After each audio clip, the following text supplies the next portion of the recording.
Boop, boop, boop. Yo. What's good with y'all, yo? As you know, it's your boy Dunk, aka the real kid. Uh, Today, right? We're gonna be talking about, of course, the free agent signings that's been going on this past week. Uh, let me not say all of them, but like the most notable, of course, right?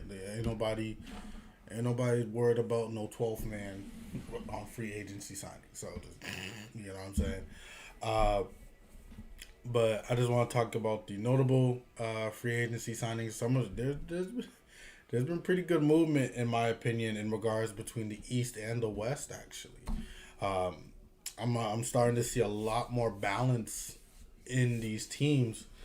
Uh, it still leans more towards the West, of course, but it's alright. It's alright. So again, if you're new to the channel, every Thursday at 8 o'clock, I am going to be talking often about the NBA, either my opinions on certain things, or I'm going to be talking about what's been happening in the past week in the NBA and things like that. So when the NBA season starts, prepare to get active. I'm also planning on doing a draft, a fantasy basketball league, in which everybody can, probably up to like 10 people. Yeah, let's make it like 10 people. We're going to make it like 10 people.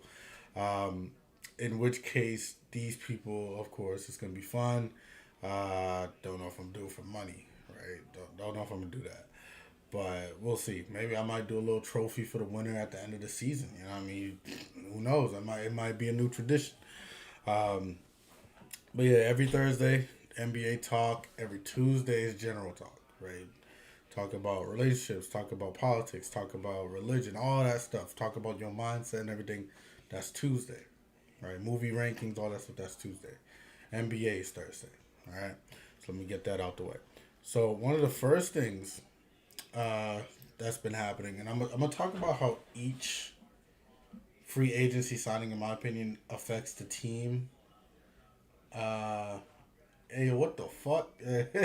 You dumb as shit, bro.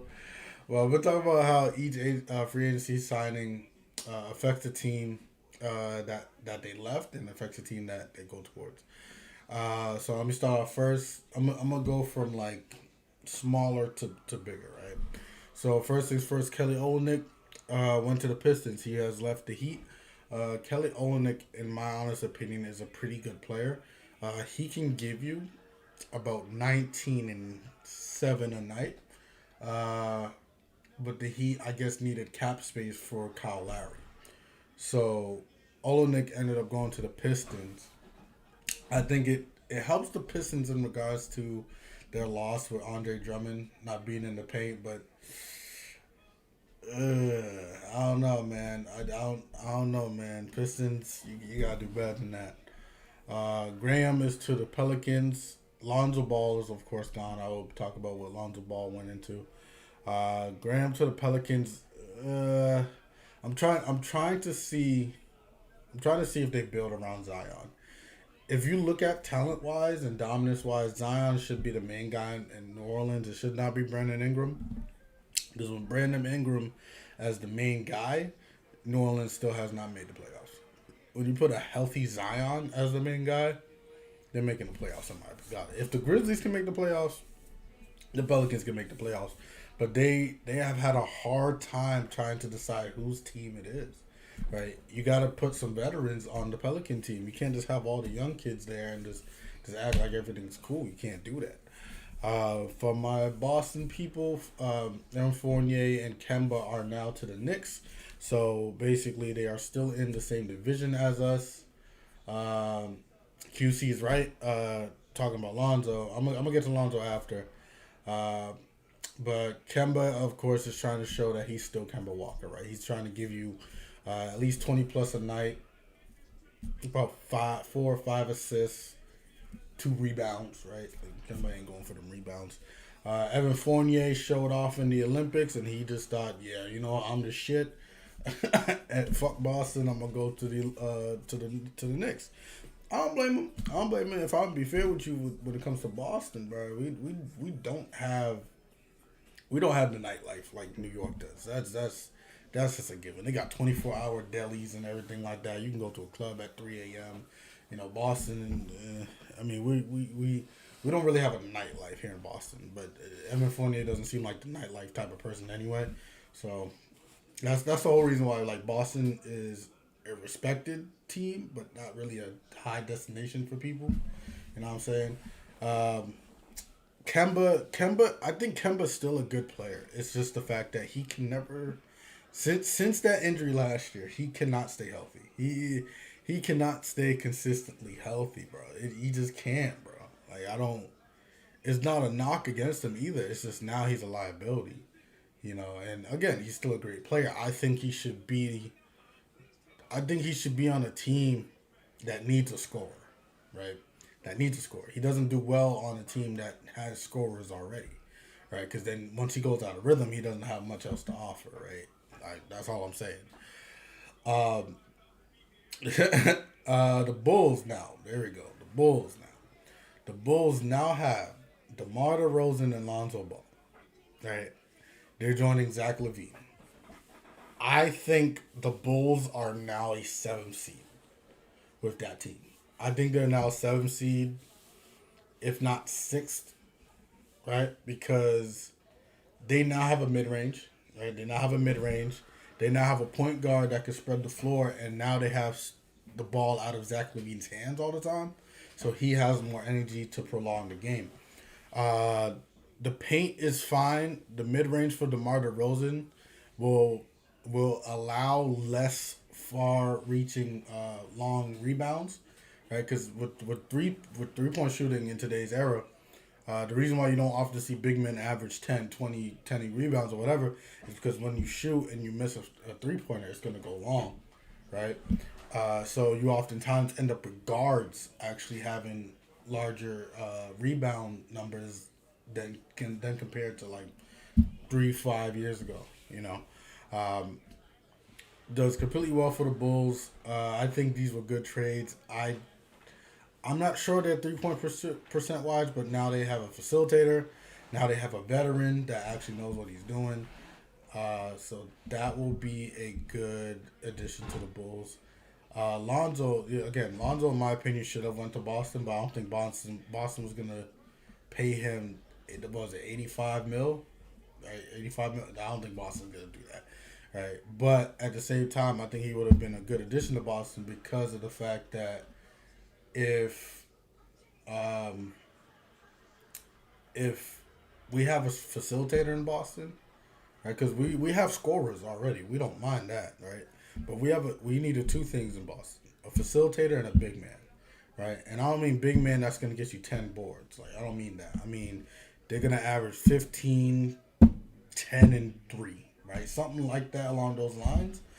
Boston is automatically a championship contender, but I don't know. Look, Brad Stevens is a new GM, and I'm not gonna lie to you, he has made some decent moves. If Laurie stays healthy, the Bulls are a scary team. Before he got hurt, he was averaging 20 points, 11 rebounds. See, that's good. Now here's the issue though.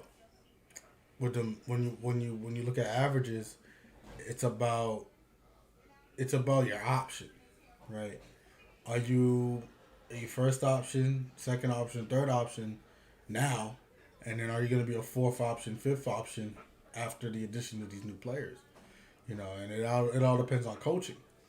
You've seen it all the time. Coaches will take a star player, probably like let's go K Love. K Love, I think was getting you what 21, 15, 6, 7. Like Kevin Love was crazy in Minnesota, but obviously he was the first option. When he came to the Cavs, I think he was averaging about 17, 17, 10, and like 9, 8, 6 around that. Like and the same goes for Chris Bosh, an average 20 points per game, got a couple boards, everything like that, and then you become a third option, you average less. So you gotta look out for those things. Patty Mills goes to Brooklyn. Not sure how I feel about that. It does add to Brooklyn's bench. Brooklyn has not had a good bench for last year, but I think they're more looking at health, right? If Kyrie goes down, if James Harden goes down, who's going to be there to replace? And I think Patty Mills will be a good contender for that. Mills is a great guard from Spurs, and he has grown up in Popovich's system. So I think personally he'll know how to facilitate an offense if those two went down. Yachty says because LeBron LeBron made him corner three big man. Yeah, I don't really like that. I mean, if I was a big man, I would hate to stay at the 3 line, honestly. But you gotta do what you can to win. You know what I'm saying? Spencer Dinwiddie goes to Washington. So everybody knows Spencer Dinwiddie, I believe, tore his ACL last year, and he was still looking to get paid by Brooklyn. Brooklyn basically said, "Fuck you." I ain't paying you that much money, and then he was like, "I bet," and then he just left.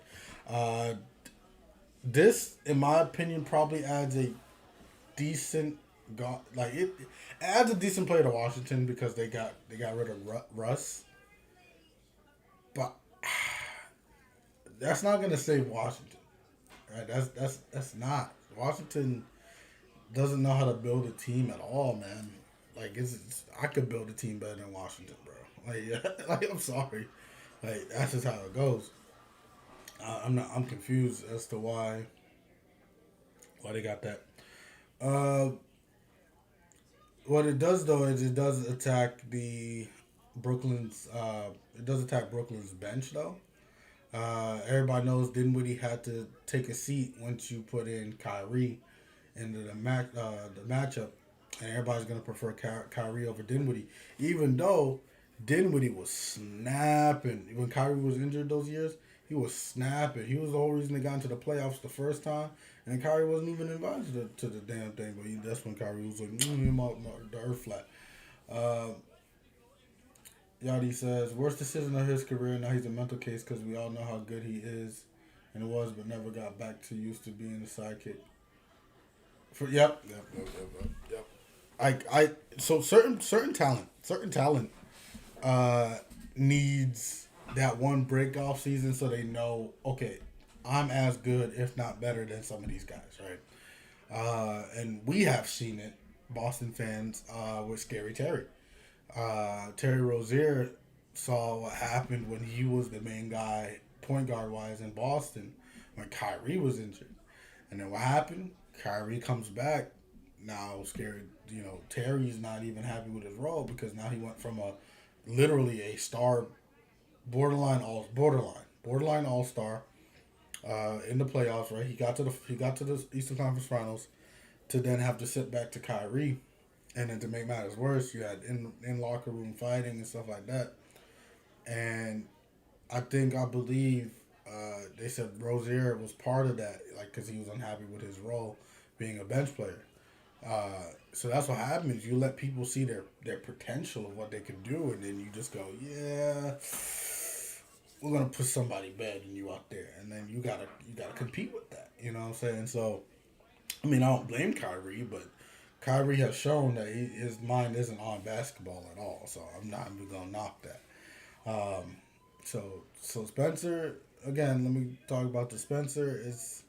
Hopefully he has a great season in Washington. Again, ACL. There's two types of injuries that mess up basketball players mostly.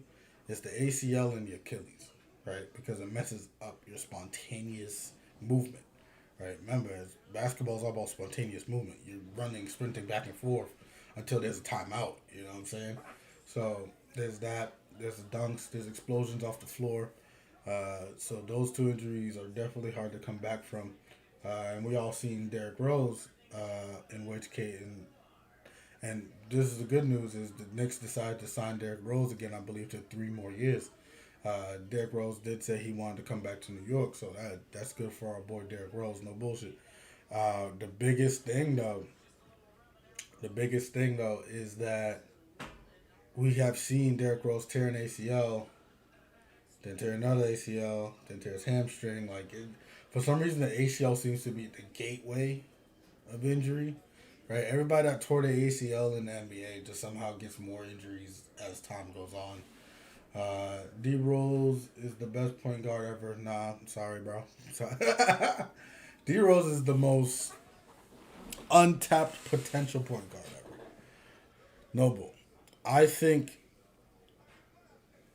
because here's the thing. You look at D Rose. You look back at 09, 2010, 2011. You look back at D Rose and go, damn, that dude's crazy, right? But then you see it again in Westbrook in 2016, 2017. Right? You see all that. You still see what D Rose was. But at the same time, we saw what D Rose was. We didn't see what he could become. You get what I'm saying? It was just so much untapped potential. Like people go look at their prime. Like imagine his prime or D Rose in his prime. D Rose ain't hit his prime. He never hit his prime. What you saw was somebody still climbing the ladder to prime. So what you saw was somebody even better. Uh, Look at KD. Doesn't even look like he lost a step. Exactly. It is all mental. I think personally, it does also depend on your doctors, because you may have the same doctors in Golden State that basically said, KD, you're good to go out there. That basically said, uh, what's the name? Clay, you're good to go out there. They didn't care, right? The Spurs doctors told Kawhi, "No, you can still play." He said he couldn't. And what happened? And the Raptors, even though he won with the Raptors, he was just hurt the entire fucking playoffs. Right? A lot of people gotta realize some of these team doctors only worry about the team, right? They don't be looking at the player. You know what I'm saying? So those are the things you gotta look out for. Um, but I know the biggest thing that everybody wants to talk about is, of course, the Lakers. So the Lakers got Malik Monk, Carmelo Anthony, Westbrook, Dwight Howard, and Trevor Ariza. Right? Everybody's making their jokes. Everybody is calling them, you know, the Lakers' old home. They about to lead the league in cholesterol and diabetes. Like oh my god, like they they got so much shit to talk about the Lakers. Meanwhile, they don't realize what's happening. So let me tell you guys what's happening. LeBron is gonna be the facilitator. Yeah, they got Malik Monk, bro. They got Malik Monk. LeBron's gonna be the facilitator. I personally believe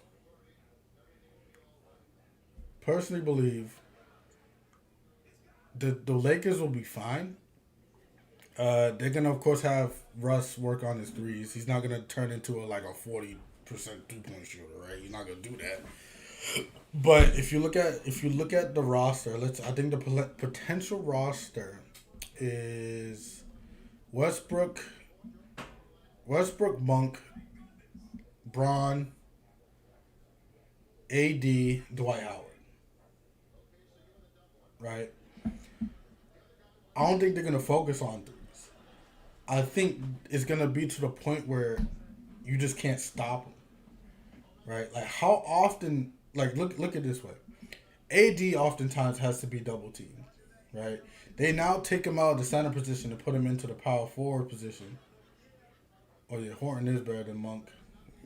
I'll give you that. I think Monk might be part of the bench, part of the second team.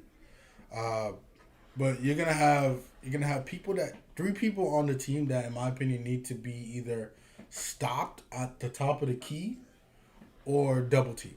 Right, Braun draws a double team often.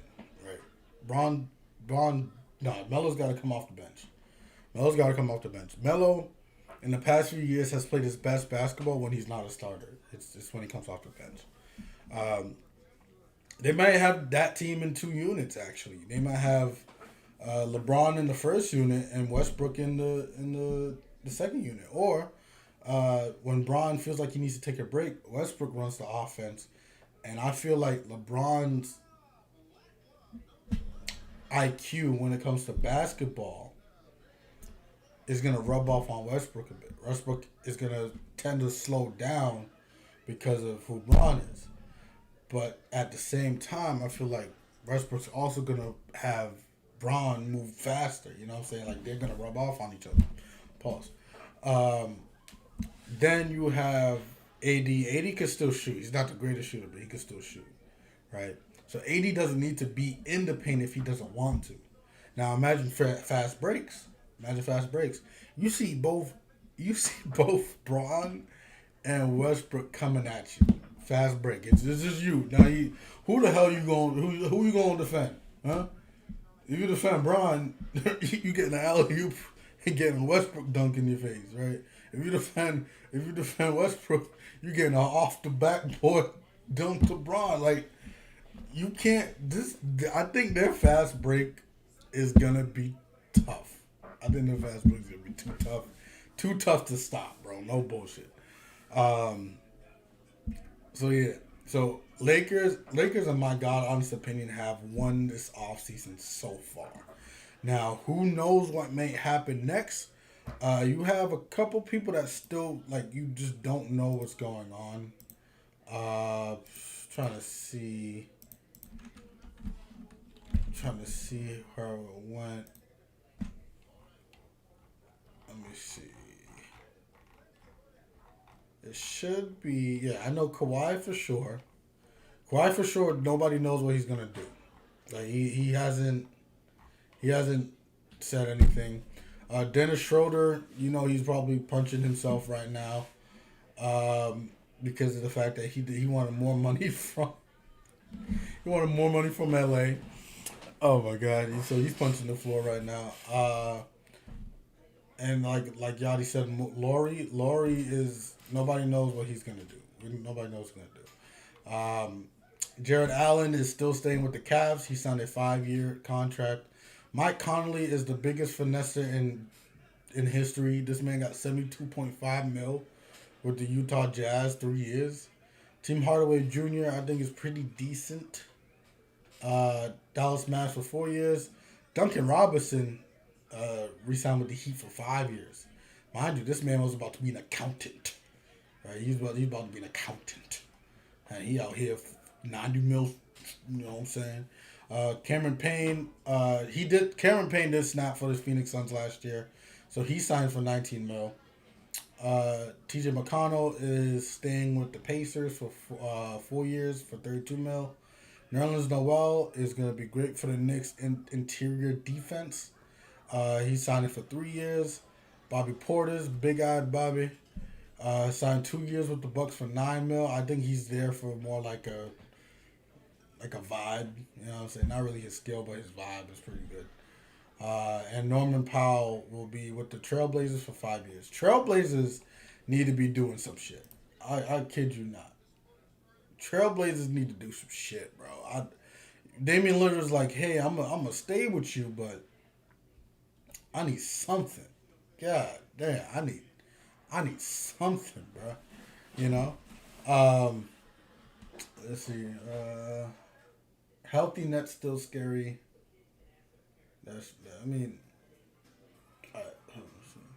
Payne still got the best. Yeah, Payne's the best hype man. But I'm gonna put it in order. So my top 5 teams, that I think everybody should watch out for the championship. I got Lakers number 1. This is roster based though. I'm not saying like automatically they're gonna win or something. This is just roster based, right? Lakers now have 2 teams on their squad. It's 2 teams, right? They're not gonna be scared to score, and they're not gonna be scared to play defense. That's the thing that's underrated. Their defense as a team is gonna go through the roof, bro. And I kid you not. Nobody's coming into the paint with that team. Kid you not. Right, that's number 1. If again, I think it's gonna depend on Westbrook and Braun. Right. I think AD with Westbrook and Braun should average the most points. Braun should average the most assists. And I think Westbrook should be like kind of mid. Right. I think Westbrook should average about, in my guys' opinion, for them to win, Westbrook should still get his triple-double, but he should average like 18, 10, and 11. That's how I think they'll win. So far, nobody can match up with their squad as well. Like player to player. Nobody can match up with this squad. So we gotta make sure they're healthy. They gotta make sure they're healthy. But the storyline for this will be Westbrook and Carmelo Anthony get their first ring. I don't think the NBA is gonna allow that shit to not happen. Just remember that. I'm just saying. And if the refs decide to blow that whistle a little bit loosely, you know what I'm saying. So watch out for that. Uh, Number 2 is the Bucks. Psych, nah, it's not the Bucks. Number 2, I'm going the Nets. Right now, here's the key thing: if the Nets stay healthy, they have a chance at winning. They're the second most dominant team. However, recent history has shown they don't.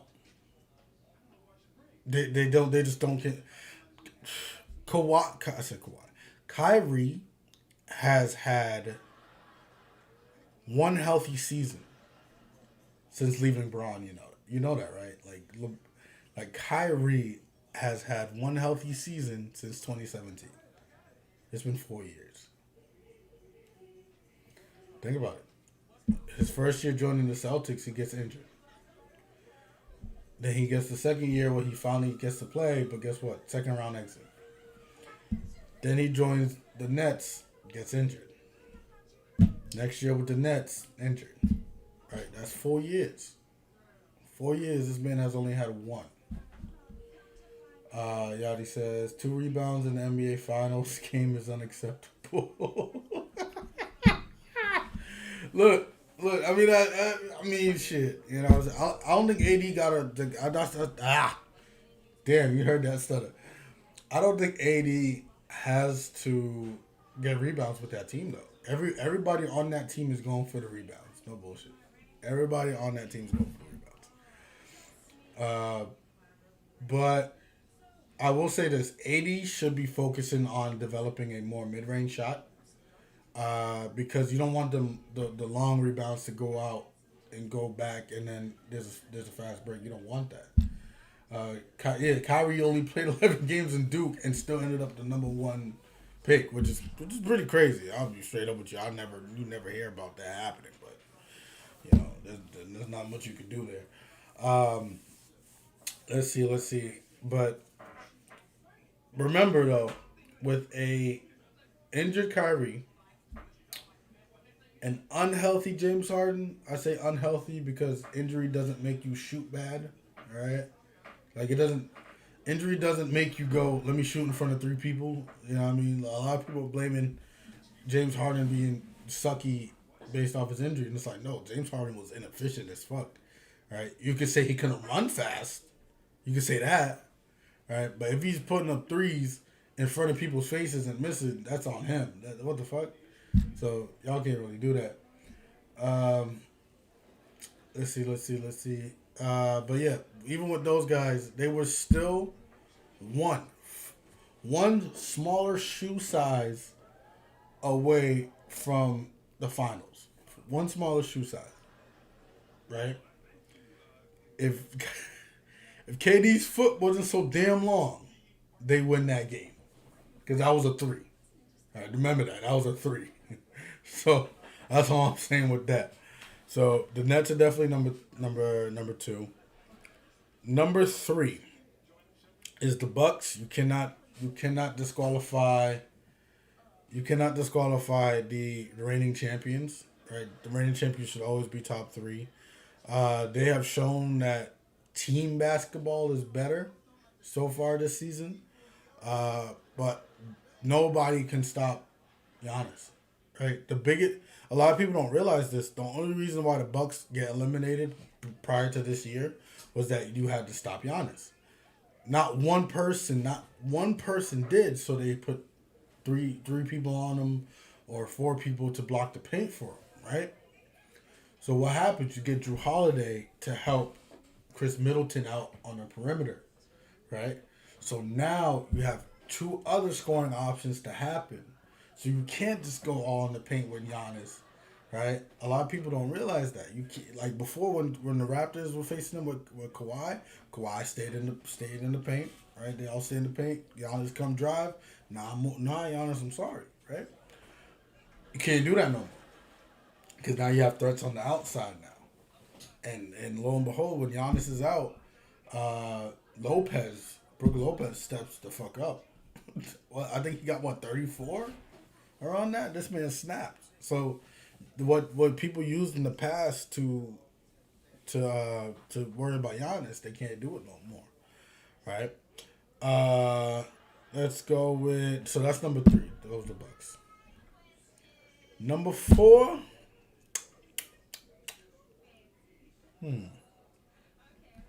It's kind of hard. Now a lot of people say the Clippers, but you gotta realize Kawhi injured.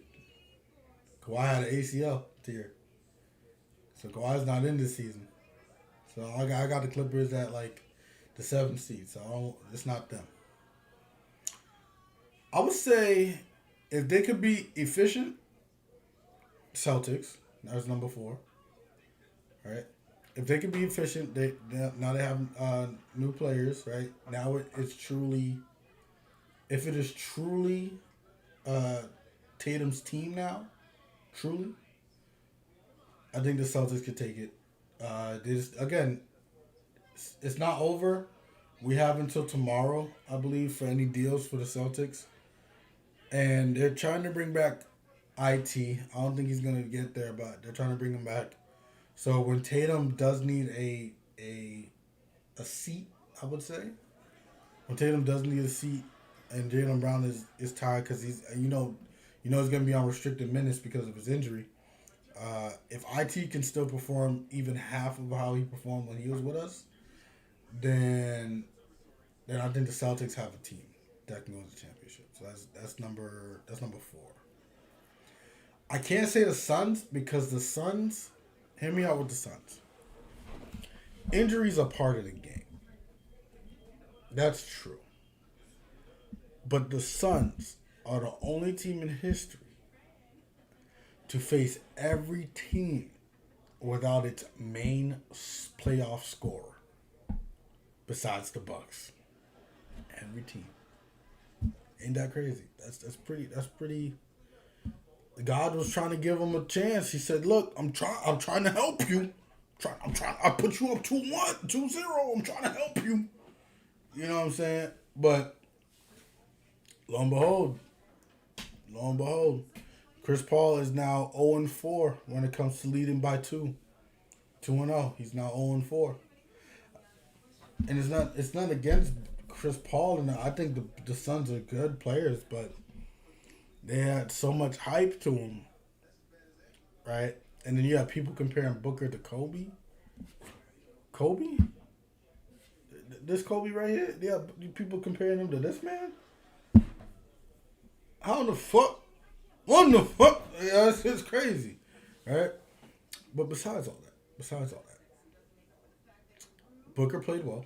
He played excellent, in my opinion. He keeps trying to draw the fouls too much. Actually, in the finals, he tried to draw so much fouls. And there was one moment where I think he had 2 fouls on him, but he only needed one to get kicked out the game, and they didn't call neither, which is pretty bad on the refs. Uh, but the Suns. What was their team? What was the Suns team? They faced. I'm trying to remember their first round. What was their first round? Hold on. Let's see. Bucks first. I said Bucks. The Suns. Oh yeah, the Suns' first round was AD and Braun. What happens? AD's injured, right? When it came to the playoffs, AD was the main scorer, with Braun being the main facilitator. Now Braun had to be the main scorer and facilitator. So AD was injured. That's number 1. Then number 2, they faced the Nuggets. Jamal Murray's injured. Murray was the same one that was dropping 50 back last year, right? So imagine that. Like, you can't. The main score. Oh, and then they also kicked out the MVP of the league off of technicality, basically. So that's another main scorer gone, and then then they face the Clippers with Kawhi injured, right? Like the Suns had probably one of the easiest runs in the Western Conference ever, and that's nothing compared to how motherfuckers be trying to say like LaMickey and Mickey ring and Mickey Mouse ring and shit like that. At least they faced the teams they faced. You know what I'm saying? Like the the Suns literally faced an injured team. The one team they didn't face that was injured, they lost to. That should tell you something. That should literally tell you something, right? But besides the point, number 5, I want to say the Sixers. I want to say the 76ers. But they need to get this shit straight. You're not gonna win with Ben Simmons running your team. Like you're not gonna win with Ben being the facilitator of your team. You're just not, right? So either two things: you get rid of him, or you put him as a power forward, right? You put him as a power forward, and I think that will be fine. But don't put him as your guard anymore. Keep Seth as your guard, as your main guy. Seth opens up the floor. As we've seen, Seth is good. He is a great shooter, yo. He is borderline Steph, right? And I believe he had a better percentage than Steph did. But Ben, he's too much of a liability because now you see it in the playoffs. And the worst part about Ben is that we have known this to be an issue for the past 4 years? The past 4 years, there's been memes of him everywhere that he doesn't shoot. There have been pictures where the defense sees him at the key and goes, all right, let me back off. Let me just tell you something. A lot of people don't realize this. Ben has had only one rivalry game. You know who it was against? You know who was his rival? Jared Dudley. Jared averaging 0 points and 28 minutes in the playoff, Dudley. Jared, I wrote a book about the playoff team I was on, and not a single person read it, Dudley. That was his only rival throughout his career so far. That should tell you something. That should tell you something. That should tell you a lot about Ben Simmons right now. Now, don't get me wrong. Compared to the normal guy, Ben Simmons will shit on you.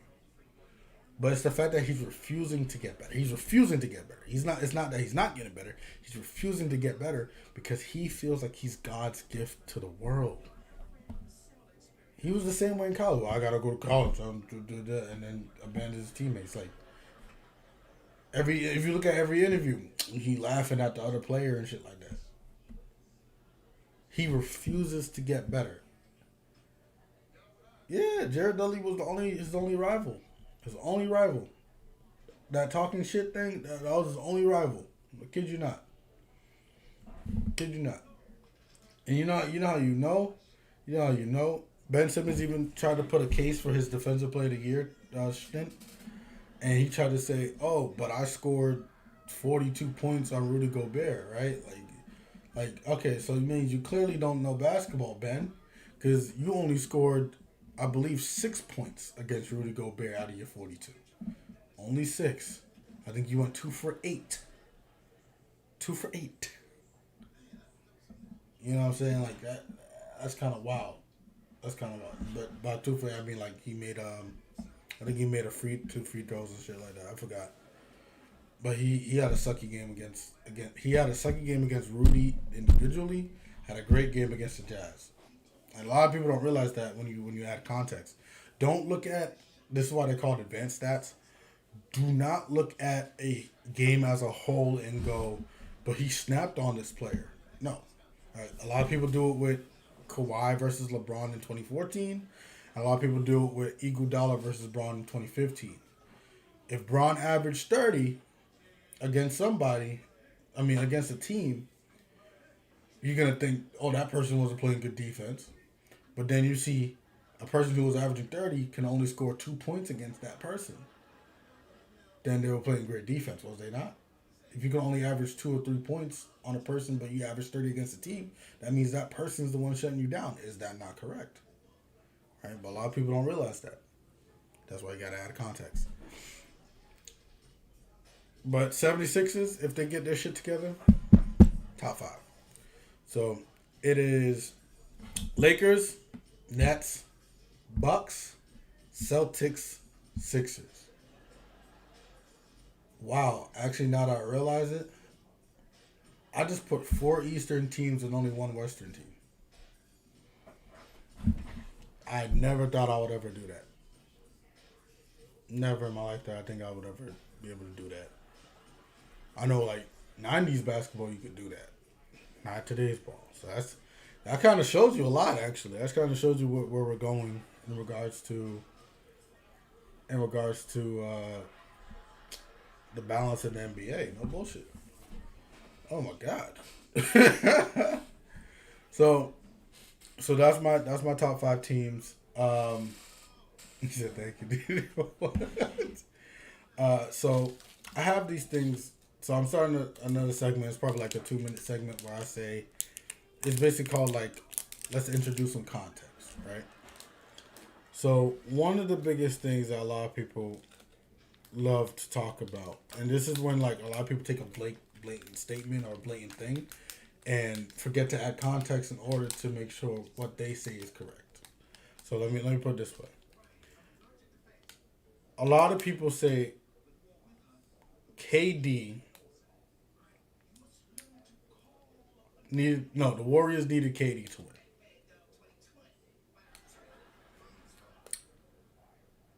Let me add context real quick.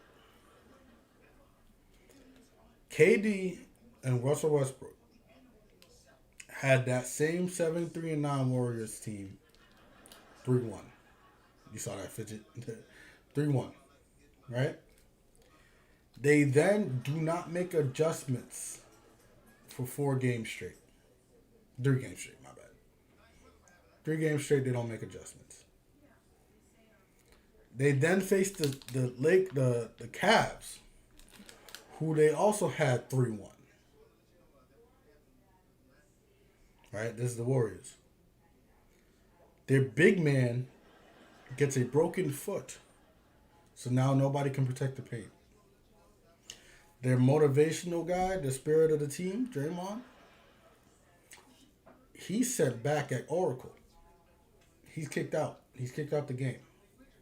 And the worst part about him being kicked out the game is the fact that Braun literally walked over this man's head with his nuts. Like Braun literally was like, you know what I mean? And the refs saw both things happen, and it was just like, yo, nah, Draymond, you out. Which then changes the momentum. A lot of people don't realize that when it comes to sports, is momentum changes happen. And when those momentum changes happen, and you know how I know this happens? One of the most famous ones is that 28-3 Falcons lead that they had on the Patriots. What happened after a few plays that went the Patriots' way? Momentum changes, right? The Warriors were whooping the Cavs' ass until those moments. So you mean to tell me that same team that had the Cavs up 3-1 needed the guy who was beating them themselves 3-1? That doesn't make sense. And then people say, well, KD, Draymond went to the parking lot for KD, like he called KD. Draymond didn't even have his number. They addressed this shit too. They addressed it. It's like, what are you guys talking about? They weren't buddy or nothing. They literally, they needed Kevin Durant off OKC. If KD stays on OKC, Warriors don't get back into the championship. Because if the Spurs and OKC were the only people in the Warriors' way. Right? If the Warriors get rid of KD, they have one team to worry about. So what happened? That one team they had to worry about. The Spurs? What happened? Zaza Pachulia. Zaza injured Kawhi, who was having the Spurs up, what, 20, 30 points? You know what I'm saying? This, mind you, again, the same Warriors team that had that beat Braun. Mind you, Braun was with Delvedova and shit, so I'm not even gonna knock him. But that same Warriors team won against Braun. Then that same Warriors team was 3-1 against Braun. They didn't need KD. KD needed Golden State Warriors. No, KD just took the easy way out. KD was up 3-1 against that same team, which means all he had to do was play good one game. One game, right? Him and Westbrook, one game you just play well. Just one. And he didn't. So instead of saying run it back, because clearly they would have been better, instead of saying run it back, he was like, nah, I'm out. Mind you, he choked too. A lot of people look to see. A lot of people. This is why I don't really validate Westbrook hate when it comes to that stuff. A lot of people like to blame Westbrook's 3-point shooting for why they lost. Right? They like to blame Westbrook's personality to why they lost. But they failed to mention that Westbrook was also one of the reasons they were up 3-1. They don't tell you that stuff because they want to create these narratives. But then it goes into a more context. People call the 3-1 Bron's GOAT moment, right? Like that GOAT moment. My argument is you shouldn't have been down 3-1 in the first place. Right? Hear me out. By yourself, right? When it was this Delvedova, J.R. Smith, Bon Shumpert, right? No K-Love, no Kyrie. So I'm going to say it by himself. By himself, he took the Warriors to 6 games. It was 4-2. So you mean with Kyrie and K-Love, you're down 3-1? Really? Really? Does that make sense to you? If I by myself, if I fight somebody one-on-one, all right, and you beat me 4 punches to 2, and I call for backup, how the hell am I losing to 3 punches to 1? It doesn't make sense, does it? It doesn't make sense. You know what I'm saying? My God honest opinion was that the Cavs should have won that first one. I mean, the Cavs should have won 2016. The Cavs should have won 2016 off rip. Right? They should have won it. It should have been 4-2 Cavs, in my God honest opinion. They were. How the fuck are you down that much? It doesn't make sense. It doesn't. Then look again. Then the momentum changes. You have a key guy in Golden State get kicked out the game for a reaction that Braun did. Braun ain't getting no punishment for it. It's literally caught on tape. Braun ain't getting no punishment for it. Then on top of that, their main big man is injured, which means again the paint has not opened up. They played small ball. The Warriors always played small ball, but they made sure they had at least one big man, and that man got injured. So now you come back against a team that not only didn't have one of their most important players, but now their paint's opened up, and you call that the greatest comeback. It doesn't make sense. It doesn't make sense to call that the greatest comeback, right? And another thing they don't mention on that, fucking Curry's knee was fucked up the entire series, but they don't say that. But mind you, in 2018, when they said Braun hurt his hand, everybody mentioned that shit. Everybody was like, Braun hurt his hand. He had a chalkboard, right? So now we give excuses for hands and shit, but when my knee fucked up, I don't get no excuses. Right? No, you got the greatest comeback of all time when my knee fucked up, my main guy is out, and my only big man is gone. But you get all the credit? That don't make sense. But that's what happens when you apply context. When you apply context, a lot of shit got left out that you put in, and it goes, damn. damn, maybe it's not really all that great. Now, don't get me wrong, though. Don't get me wrong. It's still great, though, because you still need to come back 3-1. You still need to win 3 more games in a row. I'm not even going to discredit that, right? I'm not going to discredit that at all. But if you ignore all the factors that led to it, does it really make sense? Right? Does it really make sense to call that the greatest? It doesn't. But that's why you add context to get the whole story, not just part of it. But yeah. Man, that's all I got to talk about. Next week we're gonna again go over based off what's happened after today.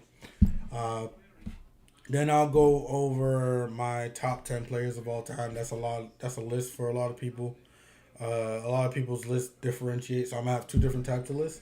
It's gonna be top 10 players of all time in regards to just actual skill, and top 10 greatest in regards to their legacies. Right. So there's that. But again, I appreciate you guys. I'm gonna give a shout out to my boy QC and my boy Yachty. Because again, you guys help out with the comments and interactions. Because the more interactions that happen, the more exposure the page gets and everything like that. So I appreciate y'all for that. And I always got to give a shout out to QC because QC always rewatches the video and adds more comments and shit like that. So I always appreciate you, dog.